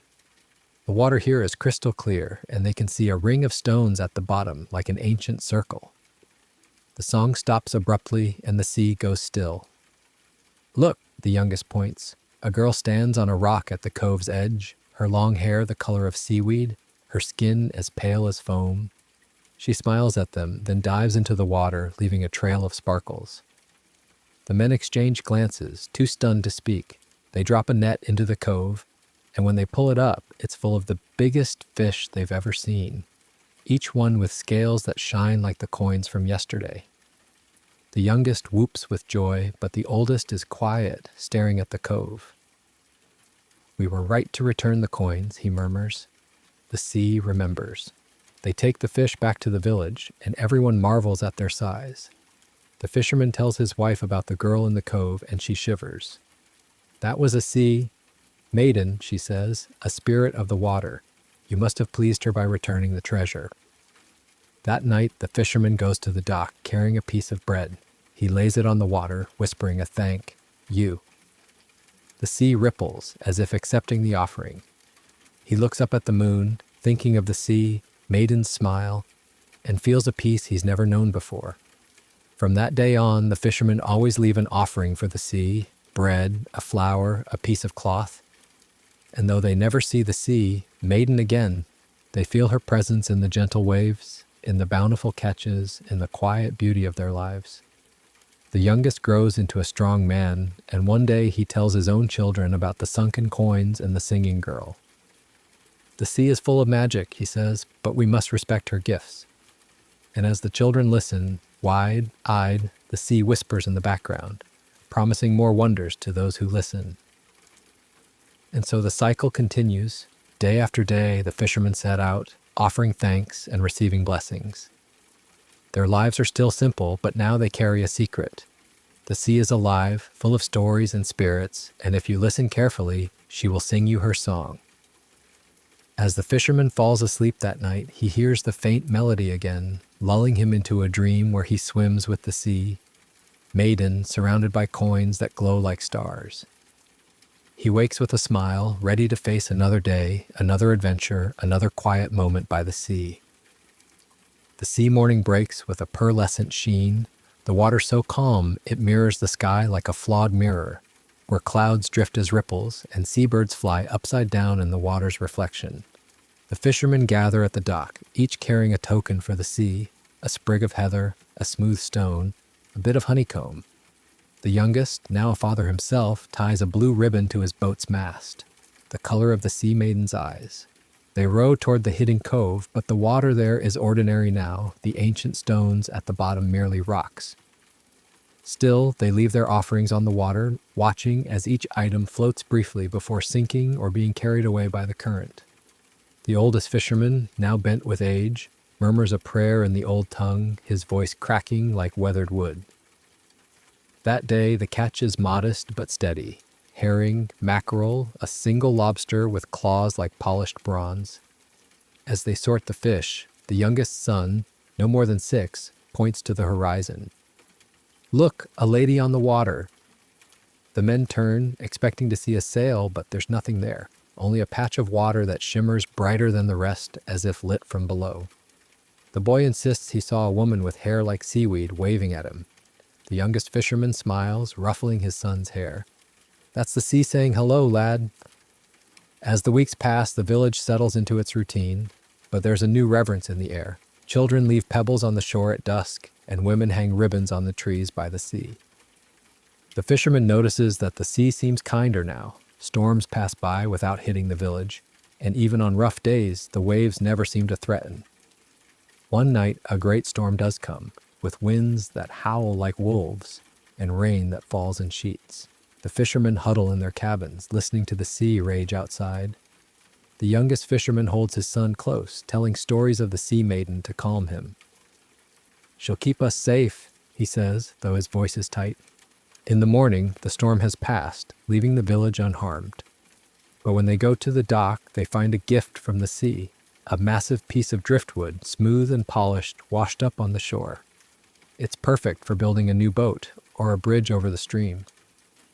The oldest fisherman runs his hand over it, tears in his eyes. The sea remembers her promise.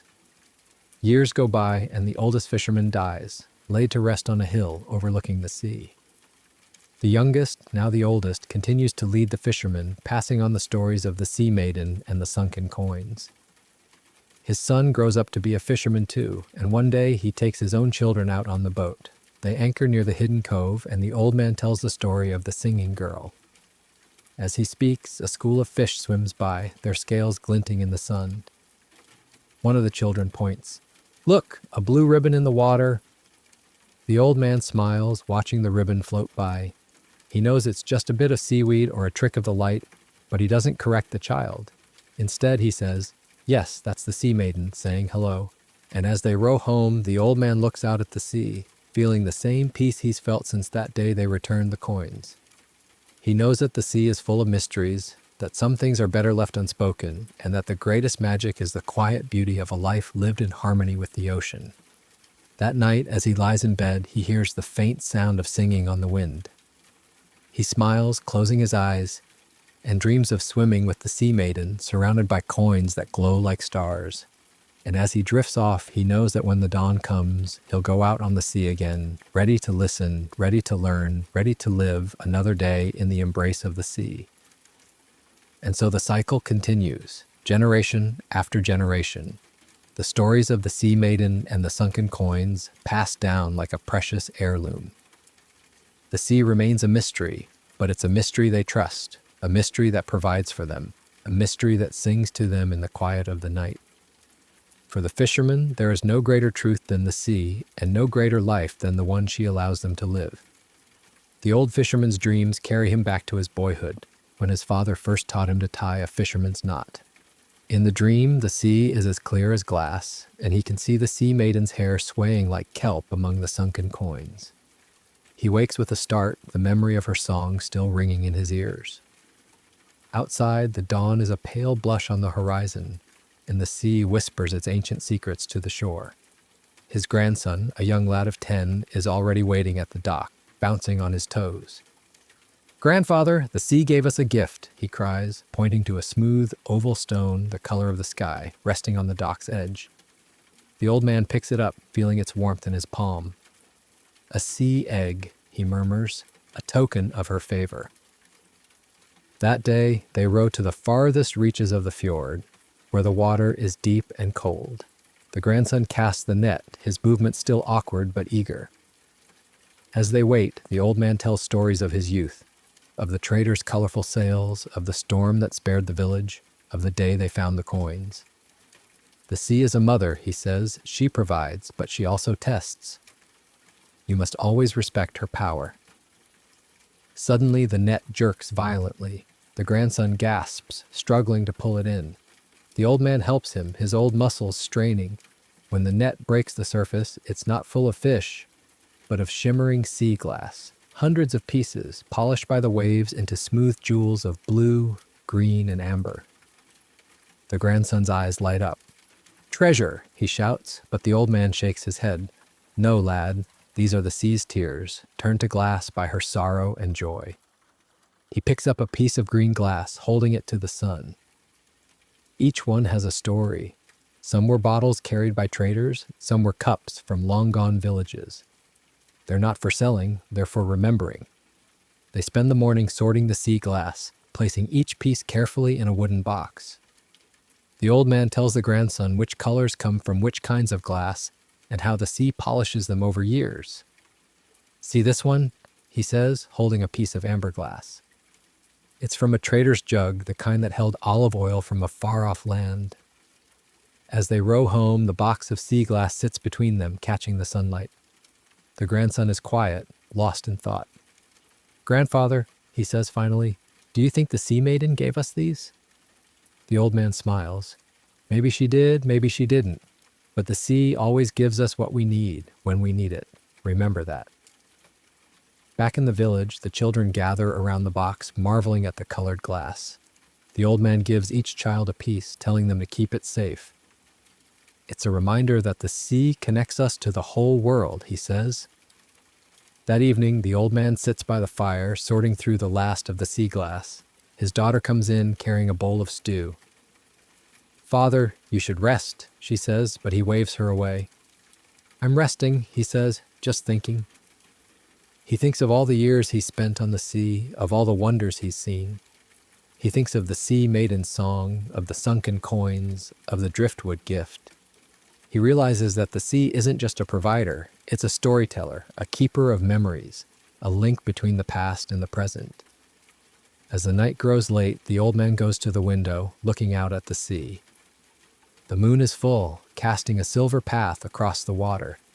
He feels a deep sense of peace, knowing that he's lived a good life, a life in harmony with the sea. He goes to bed, clutching the sky-colored stone the grandson found. As he drifts off to sleep, he hears the sea maiden's song again, softer than before, like a lullaby. He dreams of sailing to distant lands, of seeing new wonders, but always returning to this village, to this sea, to this home. And when the dawn comes, the old man is gone, his body at rest, his spirit now part of the sea he loved so well. The villagers lay him to rest on the hill, overlooking the water. The grandson places the sky-colored stone on his grave, along with a piece of sea glass. In the days that follow, the grandson takes over his grandfather's boat. He rows out to sea, carrying the wooden box of sea glass with him. He leaves an offering for the sea, a piece of bread, a sprig of heather, and whispers a thank you for all the gifts she's given. As he rows, he thinks of his grandfather's stories, of the sea maiden, of the sunken coins. He knows that the sea will continue to provide, to test, to tell her stories. And he knows that one day he'll pass these stories on to his own children, and they to theirs, keeping the memory of the sea alive for generations to come. And so the cycle continues, unbroken, as timeless as the sea itself. The fishermen come and go, but the sea remains, always singing, always giving, always holding the past in her depths. For as long as there are people to listen, the sea will have her stories, and the stories will have their people, bound together in a quiet, unspoken bond that spans the ages. The grandson, now a young man, rows his grandfather's boat beyond the familiar fjord, guided by the memory of stories. The wooden box of sea glass sits at his feet, each piece a prism catching the sun's rays. As he ventures into deeper waters, a school of dolphins leaps beside the boat, their silver bodies arcing like living jewels. He remembers his grandfather saying dolphins were the sea maiden's messengers, and he smiles, feeling a warm connection to the old man. Near a cluster of jagged rocks, the water shimmers with an otherworldly glow. He drops anchor and peers over the side, seeing a ring of ancient stones beneath the surface, just as his grandfather described the hidden cove. He takes a piece of blue sea glass from the box and tosses it into the water, watching it sink toward the stones. For a moment, the water ripples with a soft melody, faint but unmistakable, the sea maiden's song. That day, his net pulls in a haul more bountiful than any he's seen. As he sorts the fish, he finds a small, intricately carved wooden comb tangled in the ropes. It's smooth with age, adorned with runes he doesn't recognize. He holds it up to the sun, and a flash of blue light reflects from its surface, like the sea maiden's smile. Back in the village, he shows the comb to the eldest woman, who traces the runes with a trembling finger. "This is from the old ones," she says, "those who lived here before even the Vikings. It's a gift from the sea, a reminder that we're all part of a longer story." The young fisherman keeps the comb in the sea glass box, adding it to the collection of the sea's gifts. He begins to tell his own children stories of his grandfather, the sea maiden, the sunken coins, and now the ancient comb. He takes them to the dock at dawn, showing them how to leave an offering of bread or a flower, teaching them to listen for the sea's whispers. Years pass, and the young fisherman grows old. His grandchildren gather around him by the fire, begging for stories of the sea. He tells them of the day he heard the sea maiden's song, of the dolphins that guided him, of the ancient comb. "The sea is full of wonders," he says, "but the greatest wonder is that she shares her stories with us." One night, as a storm rages outside, he goes to the window, holding the sky-colored stone his grandfather loved. The sea roars like a wild beast, but he feels no fear, only a deep, abiding respect. He knows the sea gives and takes, but always with purpose. When the storm passes, the dawn reveals a new stretch of beach, formed by the shifting sands. On it lies a massive shell, as big as a child's cradle, its interior shimmering with mother of pearl. The village gathers around it, marveling at the sea's latest gift. The old fisherman runs his hand over the shell's smooth surface, tears in his eyes. "She's telling us it's time to pass the stories on," he murmurs. That evening, he calls the village together. He places the sea glass box, the ancient comb, and the giant shell on a table. "These are not mine," he says. "They're the sea's and yours. Keep them, care for them, and when you tell their stories, remember that we're all part of the sea's great tale." As the old man lies on his deathbed, his grandchildren by his side, he looks out at the sea one last time. The sun is setting, painting the water in hues of gold and purple. He hears the faint sound of singing on the wind, and a smile crosses his face. He takes a deep breath, and then he's gone, his spirit joining the sea and the ancestors who came before him.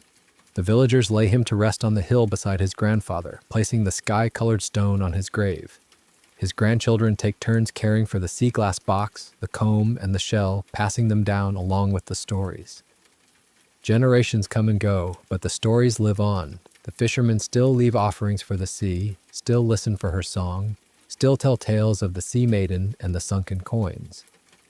The sea glass, the comb, and the shell are kept in a place of honor in the village, reminders of the bond between the people and the ocean. And so the cycle continues, unbroken through the ages. The sea whispers her stories to those who listen, and the people carry them forward, keeping the past alive in the present. For as long as the waves roll in and the tides rise and fall, the sea will have her storytellers, and the storytellers will have their sea, connected in a timeless dance of life, death, and memory. The giant shell becomes a village heirloom, placed at the center of the longhouse where children gather to trace its pearlescent curves.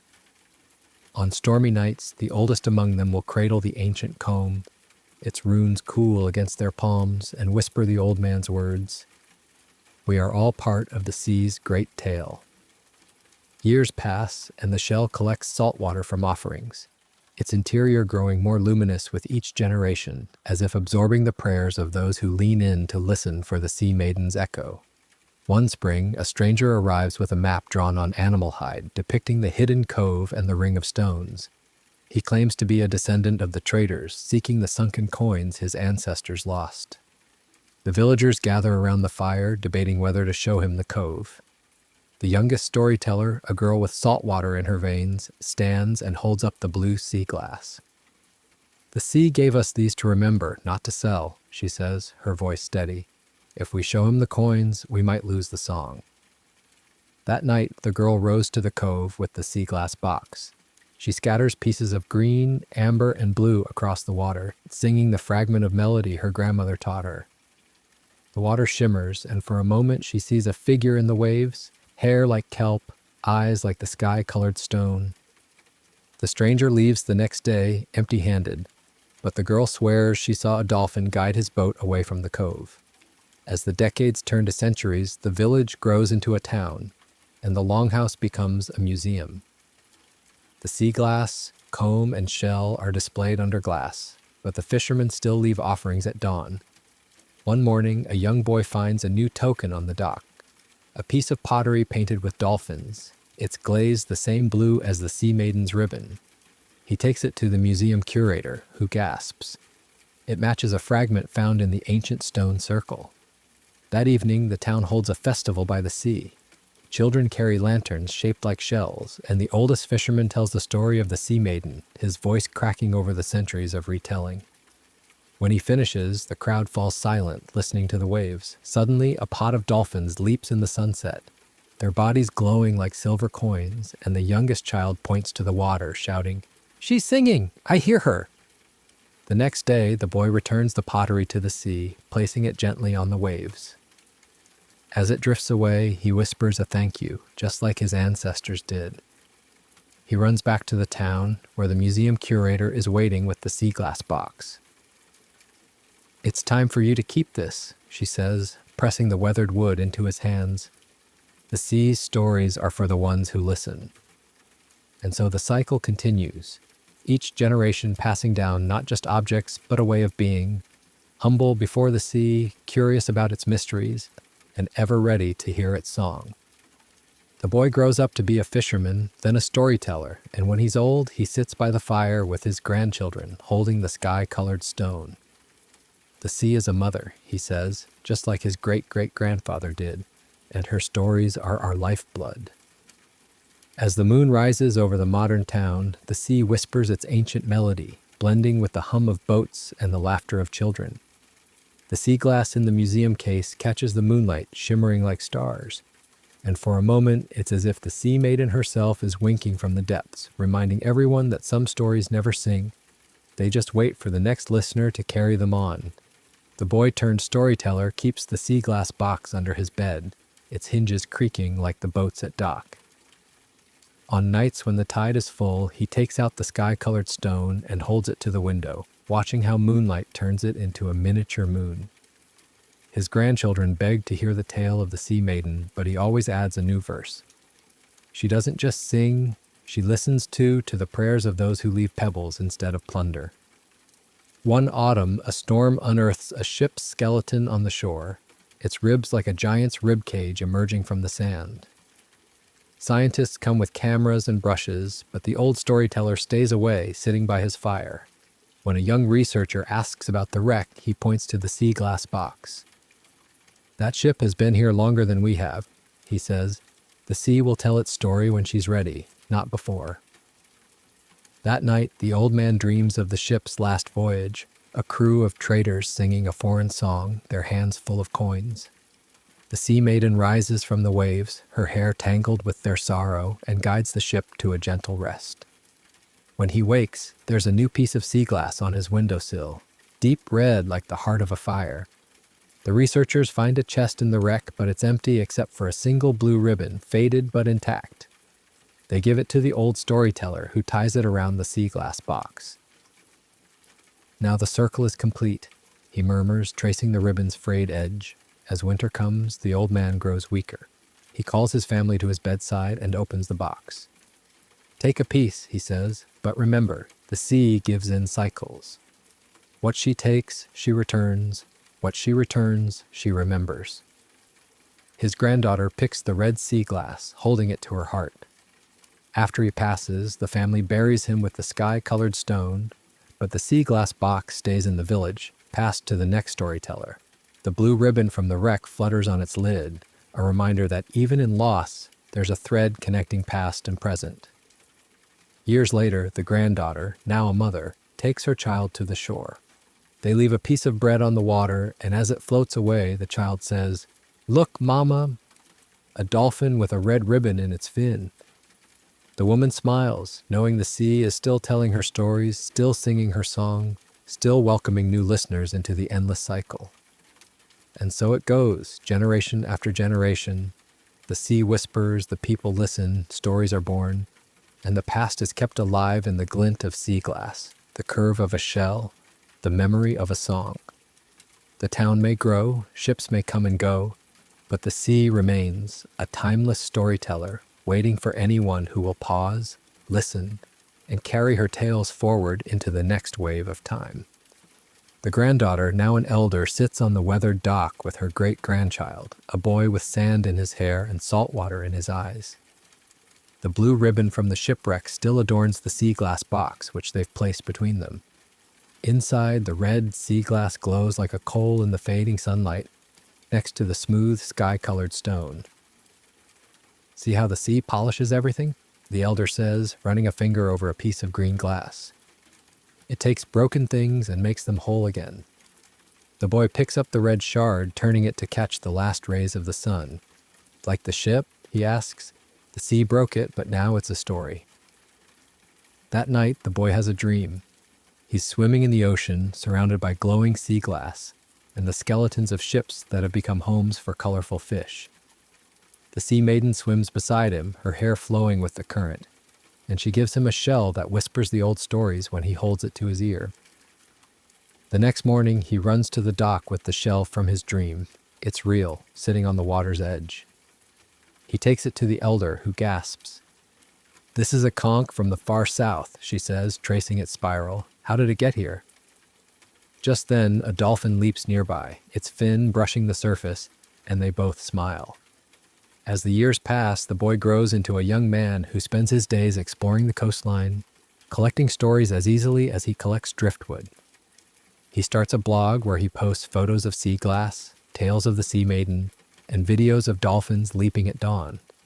Strangers from across the world leave comments, sharing their own sea stories, creating a new kind of community bound by the ocean's magic. One day, a woman from a far-off city visits the town, carrying a piece of sea glass she found on her local beach. It's the same deep blue as the ribbon on the sea glass box. She tells the young man that she'd been feeling lost until she read his blog, and the story of the sea maiden helped her find her way. Together, they leave an offering of bread and the blue sea glass on the water, watching as it drifts away. That night, the young man dreams again of the sea maiden who smiles and points to the horizon. "Stories are like waves," she says. "They cross oceans, but they always come home." The young man continues to share the sea's stories, blending the old tales with new ones from around the world. The sea glass box becomes a symbol of connection, traveling to different shores through photos and videos, reminding people that no matter where they are, they're part of the sea's great tale. And so, the cycle continues in the digital age, where the sea's song travels over wires and waves, where stories are shared with a click, but the heart of it remains the same. A respect for the ocean, a love for its mysteries, and a desire to pass on the wisdom of those who came before. As the elder lies on her deathbed, the young man brings the sea glass box to her. She takes the sky-colored stone one last time, smiling at the way it still holds the warmth of the sun. "The sea is calling me," she whispers. "Tell her." I listened. After she's gone, the young man places the stone on her grave, next to the blue ribbon from the shipwreck. He looks out at the sea, which shimmers in the moonlight, and feels the sea maiden's presence all around him. He knows that even as the world changes, the sea will keep singing, the stories will keep being told, and the connection between people and the ocean will never be broken. And as the sun rises on a new day, the young man takes the sea glass box and walks to the dock, ready to share another story, ready to listen for the sea's next whisper, ready to carry the cycle forward into the endless, beautiful future.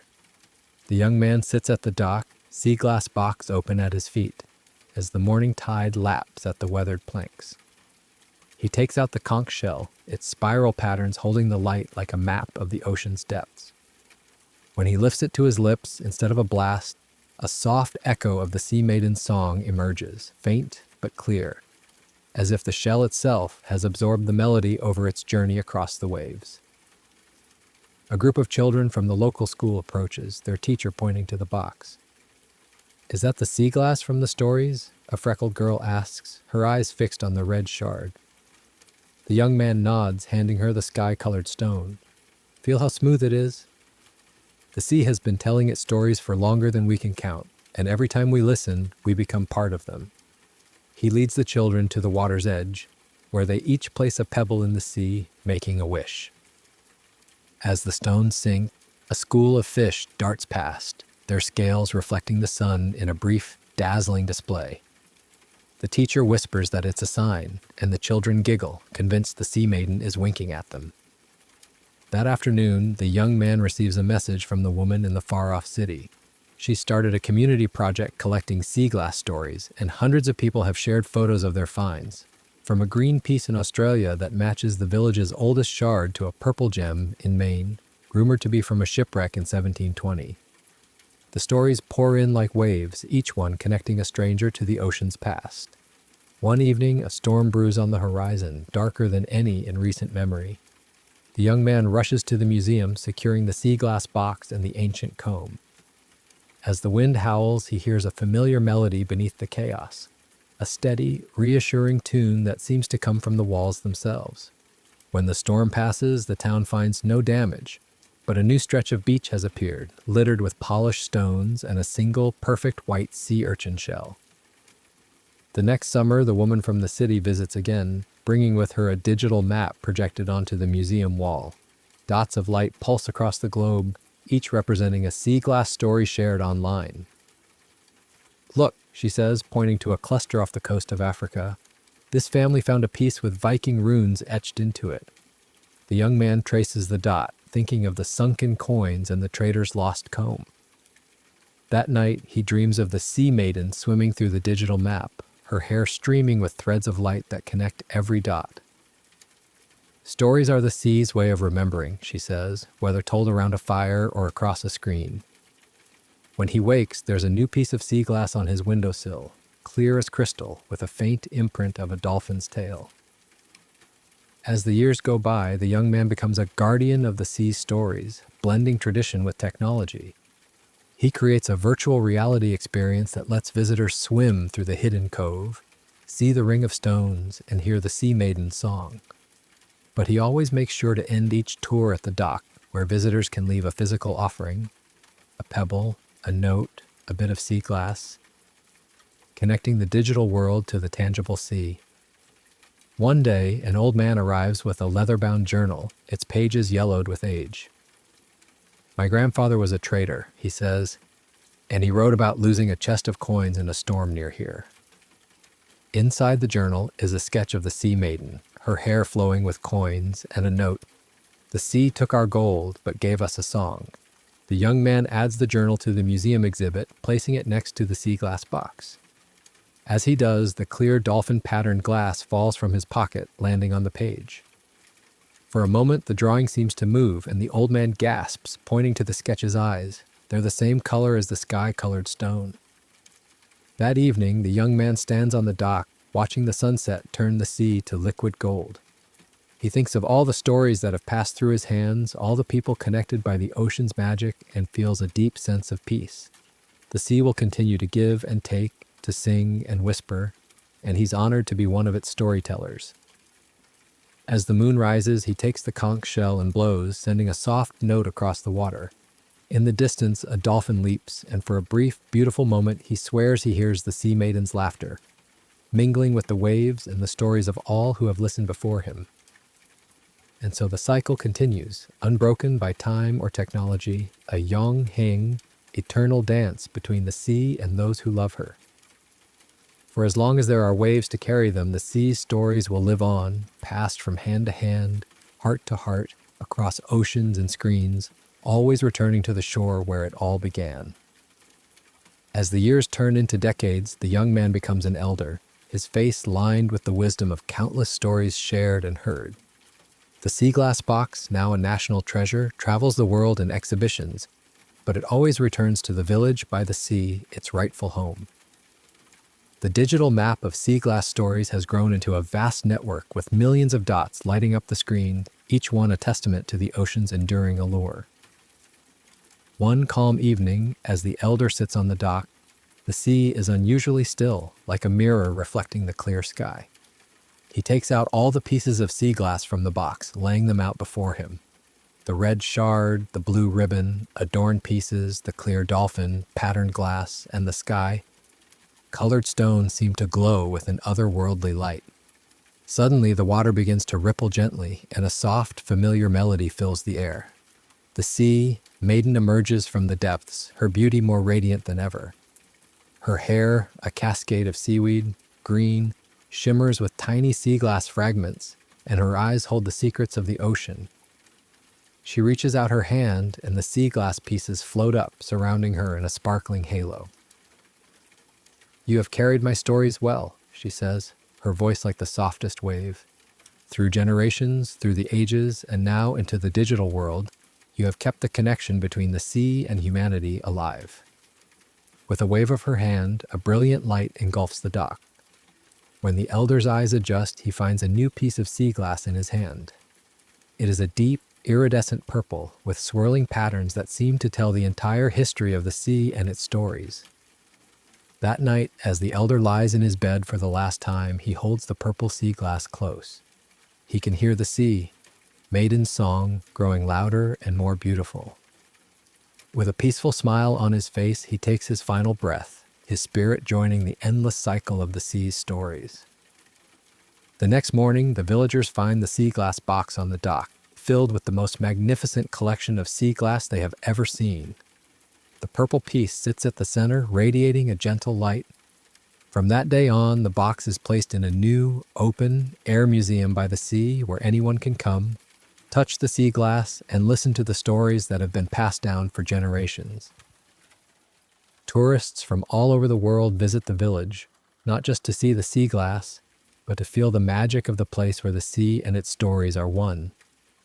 Children grow up hearing tales of the sea, Maiden, the sunken coins, and the ancient comb, and they, in turn, become the next guardians of the stories.